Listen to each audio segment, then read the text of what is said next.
নমস্কার বন্ধুরা, আশা করছি আপনারা সকলেই খুব ভালো আছেন, সুস্থ আছেন। আপনাদের সুস্থতা কামনা করে আজ একটি নতুন পর্ব শুরু করতে চলেছি। আজ আমি বানাচ্ছি চিংড়ি ভর্তা। চিংড়ি ভর্তা কিন্তু বিভিন্নভাবেই বানানো যায়। আপনারা হয়তো বিভিন্নভাবে বাড়িতে বানিয়েও থাকেন, তবে আমি বলবো একবার আমি যেভাবে বানাচ্ছি সেইভাবে বানিয়ে দেখুন। তাহলে চলুন রেসিপিটি শুরু করা যাক। আমি এখানে 300 গ্রাম চিংড়ি মাছ নিয়েছি এবং এই চিংড়ি মাছের নরম অংশটাই কিন্তু আমি এখানে ব্যবহার করছি। এরপর চিংড়ি মাছে পরিমাণ মতো লবণ এবং হলুদ খুব ভালো করে মাখিয়ে বেশ কিছুক্ষণ রেখে দেব। গ্যাসে কড়াই বসিয়ে দিয়েছি, দিয়ে দেবো পরিমাণ মতো সর্ষের তেল। ভর্তা রান্নায় সর্ষের তেল ব্যবহার করাই ভালো, এতে কিন্তু টেস্ট খুব ভালো আসে।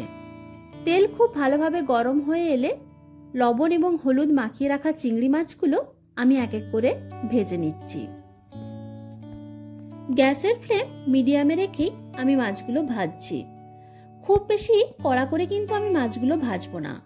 হালকা লালচে রং ধরে এলে বা রংটা একটু চেঞ্জ হয়ে এলেই মাছগুলো কিন্তু তেল থেকে তুলে নিতে হবে। দেখুন এখন চিংড়ি মাছগুলো কিন্তু হালকা লালচে রং ধরেছে, তাই আমি এগুলো এখন তেল থেকে তুলে নিচ্ছি। এরপর ঠিক একই পদ্ধতিতে আমি বাকি মাছগুলো ভেজে নিচ্ছি। মাছগুলো ভাজা হয়ে এলে আমি ওই তেলেই ভেজে নিচ্ছি দুটো শুকনো লঙ্কা। লঙ্কাগুলো কিন্তু আমি একটু লাল করেই ভেজে নেব। এখানে আপনারা আরো বেশি প্রয়োজনে লঙ্কা কিন্তু ব্যবহার করতেই পারেন। আমি এখানে দুটো শুকনো লঙ্কাই ব্যবহার করছি। এরপর আমি 5 কোয়া বেশ বড় সাইজের রসুন ওই তেলের মধ্যেই ভেজে নেব। রসুনের কোয়াগুলো ভাজা হয়ে গেলে আমি তেল থেকে তুলে নেব। আর ওই তেলের মধ্যে আমি ভেজে নিচ্ছি পেঁয়াজ। আমি এখানে একটা মিডিয়াম সাইজের গোটা পেঁয়াজ ব্যবহার করছি। পেঁয়াজটাও কিন্তু আমি খুব বেশি কড়া করে ভাজবো না। দেখুন পেঁয়াজ কিন্তু একদম ভাজা হয়ে গেছে। ভাজাটা ঠিক এই রকম হবে। এখন আমি যা কিছু ভাজলাম সমস্ত কিছুই কিন্তু হালকা ঠান্ডা করে নেব। কিছুটা ঠান্ডা হয়ে এলে আমি একটা গ্রাইন্ডারের জার নিয়ে নিয়েছি।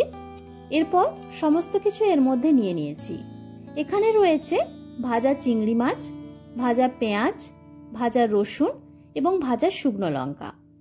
এরপর সমস্ত কিছু একটা সুন্দর পেস্ট আমি তৈরি করে নিচ্ছি। এখানে কিন্তু আমি কোনো রকম জলের ব্যবহার করছি না।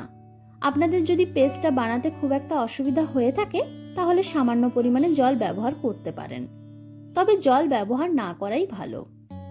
এরপর আমি গ্যাসে কড়াই বসিয়ে দিয়েছি। আবারও দিয়ে দিচ্ছি পরিমাণ মতো সর্ষের তেল।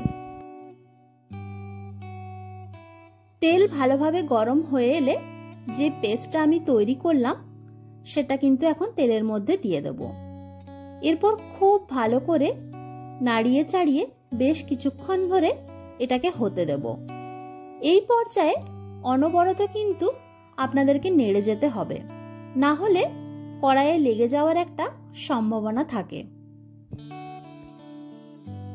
5 থেকে 7 মিনিট টাইম ধরে গ্যাসের ফ্লেম মিডিয়ামে রেখে রান্না করলেই চিংড়ি ভর্তা কিন্তু একদম তৈরি হয়ে যাবে। আর দেখবেন যখন এটা তৈরি হয়ে আসবে তখন কিন্তু এটা কড়াইয়ের গা থেকে একদম উঠে আসবে। তাহলেই বুঝে নিতে হবে এটা কিন্তু সম্পূর্ণ তৈরি পরিবেশন করার জন্য। গরম গরম ধোঁয়া ওঠা ভাতের সাথে শীতকালে যদি এরকম চিংড়ি ভর্তা মেখে খান তাহলে কিন্তু অন্য কোনো পদের কোনো প্রয়োজনীয়তা নেই। রেসিপিটি কেমন লাগলো আমাকে কিন্তু অবশ্যই কমেন্ট করে জানাবেন। আর ভালো লাগলে লাইক, শেয়ার এবং সাবস্ক্রাইব করার অনুরোধ রইল। এতক্ষণ আপনারা দেখছিলেন রেসিপি বাই শর্মিষ্ঠা। আমি শর্মিষ্ঠা। ভালো থাকবেন, সঙ্গে থাকবেন। ধন্যবাদ।